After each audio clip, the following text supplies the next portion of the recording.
¿Se acuerdan que ayer platicábamos justamente sobre chapulines y estrategias políticas? Es una estrategia política que Morena o que el partido que está gobernando le quiera dar un trancazo a los partidos que actualmente son los poderosos. Sí, es una estrategia política, es una estrategia electoral.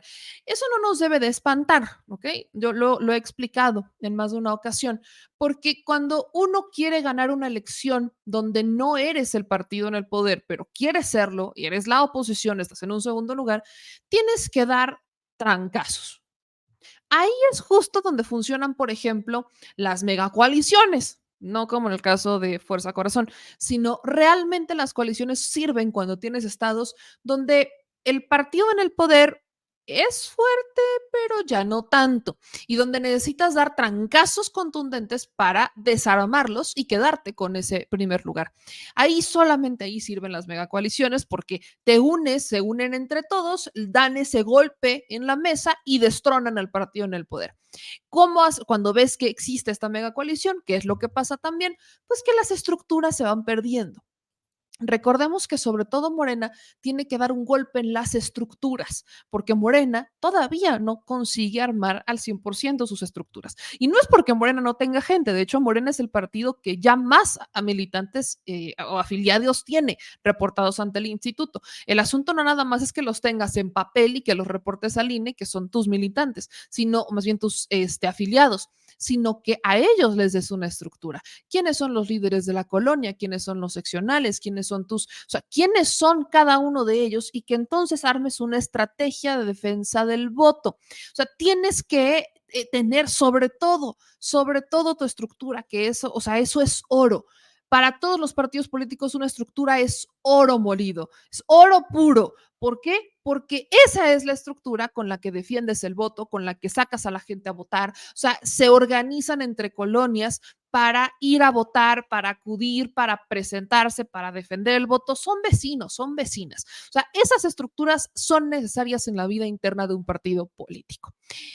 Morena puede hacerlo, pero entre pandemia, entre Jade Cole, esa otra pandemia que tuvo Morena que fue Jade Cole, y entre no sé qué otras cosas, no lograron armar, cuajar esa estructura municipal, seccional, llamémosle.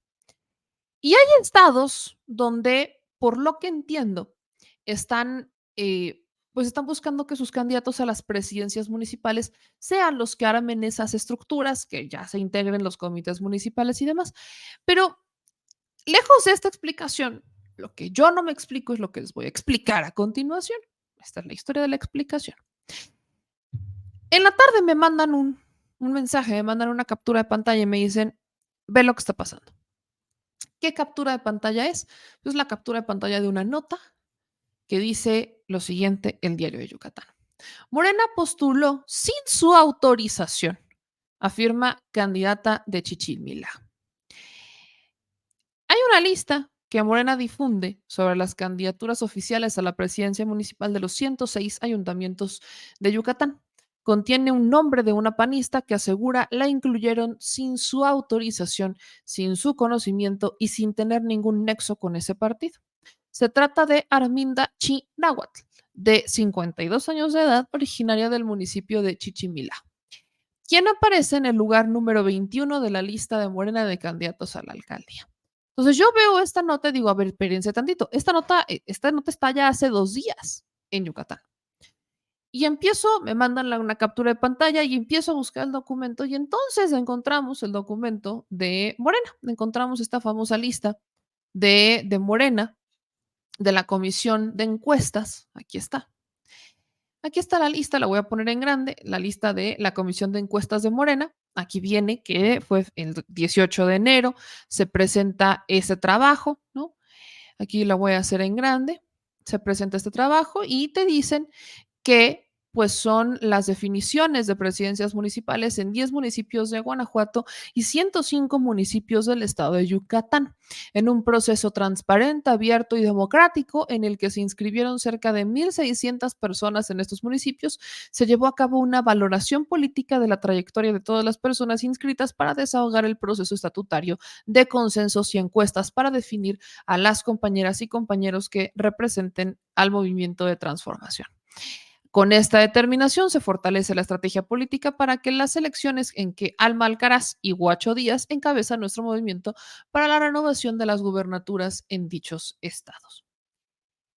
Eso es lo que publican, este es el documento, y aquí empezamos a ver las presidencias municipales, aquí aparecen los nombres, y entonces llegamos al lugar número 21 de la presidencia municipal, y aquí sí aparece en el lugar número 21 de la lista de Morena, Arminda Chinahuac, para la candidatura a la presidencia municipal de Chichimilá. El problema es que la panista, uno, no tiene la más mínima intención de dejar el PAN, y dos, nadie le avisó que estaba en esa lista. O sea, ni siquiera le pidieron permiso, pues, para que me entienda. Ese es el problema. Es exactamente el problema. Nosotros ya buscamos a Arminda, de hecho, estábamos pues ya planeando la entrevista con ella, pero por temas de agenda no se terminó de armar, no se terminó de concretar, tuvo un día complejo, es lo que nos dijo, es lo que le dijo a esta producción. Y entonces lo que nosotros sabemos es que ella es integrante activa del PAN desde hace más de 22 años. Ha sido candidata a la alcaldía por el PAN desde su militancia, participa en el PAN y es representante del PAN ante el Instituto Electoral de su municipio. Híjole, esto de hecho lo informa en una entrevista en el quinto informe de resultados del gobernador Mauricio Vila Dosal. Entonces, Arminda, de hecho, se entera que Morena la incluyó en sus encuestas como precandidata municipal cuando la gente del pueblo la empezó a llamar y lo vio en las redes sociales. O sea, Arminda se entera en las redes sociales. No se enteró porque le hayan preguntado o porque ella hubiera renunciado. Ni siquiera llegamos al proceso de que fuera Chapulín. No pasó. O sea, ella empezó a recibir llamadas telefónicas, como todo Chichimilá y Mérida conocen que es panista, se preguntaron por qué aparecía su nombre como candidata de Morena. Ella les dijo que estaba igual de sorprendida porque en ningún momento le pidieron que dieran su nombre para alguien de ese partido, nunca ha simpatizado con Morena y no tiene intenciones de participar. Ella dice estar firme con el PAN y le sorprende que nunca haya dado sus datos para que salga en un documento ni para que la registraran como precandidata de Morena. Entonces tenemos esta situación que la subimos a redes sociales. De hecho, pues pregunto, ¿no? Yo le pregunté a Citlali si esto era falso, si había, o sea, incluso con el afán de, díganme que me equivoqué, díganme que la regué, díganme que está mal la información, porfa, díganme. No he tenido respuesta hasta este momento. Vamos a buscar a Mario Delgado para hacerle esta pregunta directamente a él, qué es lo que pasó, pero a como lo entendemos, cómo es el proceso de Morena en los estados, pues es que le delegan a sus candidatos este tipo de integraciones o a los equipos de sus candidatos estas integraciones. Por ejemplo, en el caso de Puebla, Alejandro Armenta es el candidato, es el coordinador, candidato como le quieran llamar, Pepe Tomé es su vocero, ¿no? Pepe Tomé es el que le maneja Medios Armenta, pero Pepe Tomé ahora ya también se convierte en el que maneja pues el tema de comunicación de Morena en Puebla, ¿no? Entonces, entendemos cómo funciona, esa ha sido la decisión de Morena, al menos eso es lo que se ha hecho público. Pero por eso podemos decir que este tema viene de Guachomena. Es como cuando hablamos del caso de Romel Pacheco. Sabemos que Romel Pacheco llega hasta Morena por Guachomena. No sabemos que llega por Guachomena. Guachomena era del PAN, por cierto. Guachomena estuvo en el PAN antes de ser candidato por Morena en un periodo pasado, porque ya había sido candidato y la había perdido Guachomena. Hoy Guacho podría tener probabilidades de ganar, sí, ¿por qué? Porque el gobierno federal ha hecho mucho trabajo en Yucatán, entre el Tren Maya, entre los aeropuertos, o sea, ha hecho mucho trabajo y el propio gobernador Mauricio Vila ha reconocido y ha trabajado en conjunto con el gobierno federal, algo que, por ejemplo, la gobernadora de Chihuahua no alcanza a entender o no alcanza a hacer. Entonces, quizás Morena es competitivo en el sur. En el sur, básicamente todo es territorio Morena, salvo Yucatán. Ahí tiene probabilidades de ganar, claro, pero tampoco la tiene sencilla porque Mauricio Vila y el panismo de Yucatán y de Mérida, pues son bastante fuertes también. Y este lugar donde se mantiene Yucatán como el lugar menos peligroso de todo México, pues obviamente hace que Mauricio Vila tenga también una carta de presentación y diga, pues miren, también se tienen con qué defender. Entonces, el panismo en Yucatán no, por eso les digo, no sería extraño que un panista apareciera en una lista de Morena, no. Lo extraño aquí o lo que sea, a lo que alzamos la voz es que no les avisan o que no estaban ni siquiera negociados, no estaban enterados, no estaba el acuerdo para que esto ocurriera. Ahí es cuando, de hecho, pues etiquetamos a Mario Delgado y a Citlali y les dije a través de esta publicación, ojo, no vayan a arriesgar los votos que ya tienen sus bases y a su militancia en Yucatán por querer dar estos golpes que al final van a terminar siendo los golpeados, manos. O sea, está canijo que aparezcan estas listas y que simplemente, pues no les hayan avisado, ¿no? Entonces, habrá que ver qué es lo que pasó. Vamos a buscar justamente a Mario Delgado para ver qué es lo que él dice, qué es lo que él sabe respecto a la situación en Yucatán, pero por lo pronto no se ha desmentido esto. Y ya desde la mañana están las redes sociales. La Arminda, ella va a irse en contra de Morena por ponerla en esta lista y es una desilusión que se actúe de esta manera.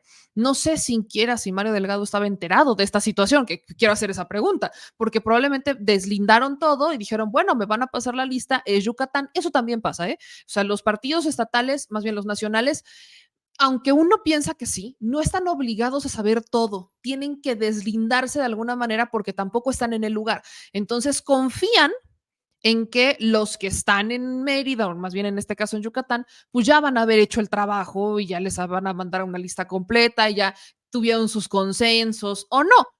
Pero de lo que sí es responsabilidad Mario Delgado, o al menos la dirigencia nacional de Morena, es de verificar que quienes están ahí, pues que tengas un documento al menos en donde esta persona firma que quiere medirse o que quiso participar o esta intención de la persona por registrarse en Morena. Hasta este momento parece que no existió. De trabajo, pues se aplica un protocolo. O sea, exacto, no solamente es poner el nombre de una persona por llenar una lista y ya, tienes que tener un documento firmado de que esa persona tiene una intención de participar y de medirse. Si ese documento existe, la panista va a quedar en ridículo porque ella la está armando de todos diciendo que a ella nunca le hablaron y que nunca le avisaron y es más que no tiene intención siquiera de salirse del PAN. Si no existe ese documento, ahí hay una falta de responsabilidad, una falta muy, muy grave de responsabilidad del partido por no verificar, por ni siquiera saber que deberían de haberlo firmado. Lamentablemente, los que quedan muy mal, pues son ellos, es la dirigencia de Morena, es Morena en Yucatán, que pues parece que lejos de querer darle continuidad a la 4T, la quieren destruir. Ya ni siquiera sé si esto lo vamos a tomar como fuego amigo, pareciera que lo estamos, o sea, pareciera que es fuego amigo, pareciera que alguien allá adentro lo que quiere es que Morena pierda en Yucatán. ¿Cómo? Metiéndole perfiles, metiéndole nombres que ni siquiera quieren estar ahí, que son panistas, porque como ya hay mucho panista, pues, ¿quién la va a hacer de todos?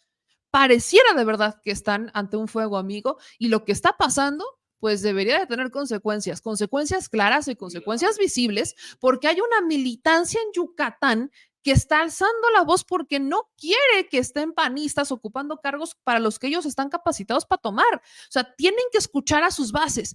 Entiendo muy bien el querer, pues, tener el dar este golpe. Eso se entiende al 100%. Pero mínimo asegúrate que vayas a dar el golpe con gente que sí quiere estar en el partido, que al menos tiene la voluntad. Vaya, que tiene la voluntad de ir al Instituto Nacional de Formación Política, porque quiero recordarles que para ser candidato un requisito es pasar los cursos del Instituto Nacional de Formación Política. tienen que pasar esos cursos, tienen que tomarlos. Si ni siquiera tienen la voluntad para ir, ¿cómo le van a hacer?